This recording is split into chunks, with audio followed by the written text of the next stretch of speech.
उपमुख्यमंत्री एकनाथ शिंदे आपत्ती व्यवस्थापन समितीमध्ये नसल्याने वाद झाल्यानंतर आता समितीच्या नियमातच बदल करण्यात आले। आपत्ती व्यवस्थापन प्राधिकरण समितीचे अध्यक्ष मुख्यमंत्री तर उपाध्यक्ष दोन्ही उपमुख्यमंत्री असतील असा बदल आता करण्यात आलाय।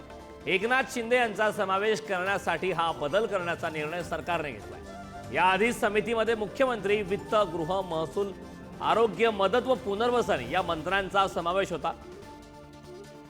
मात्र वाद निर्माण झाल्यानंतर उपमुख्यमंत्री एकनाथ शिंदेंचाही या समितीमध्ये आता समावेश करण्यात आला।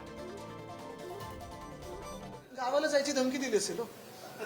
नाही पण आधी ते नव्हते म्हणजे म्हणूनच मी सांगतो ना, रुसून गावाला जायची धमकी दिली असेल म्हणून तर घेतलं असेल परत। पण आधी डावललं ना, हे सत्य गोष्ट आहे ना। त्यांना मला वाटतं की आपण ते एवढं त्यांना बाजूला ठेवतो। किती अपमान करायचा। आपत्ती व्यवस्थापनाची समिती जाहीर होते, एकनाथ शिंदेंचं नाव बाजूला काढलं जातं, समिती जाहीर होते आणि आता परत त्यांचं नाव घेतलं जातं।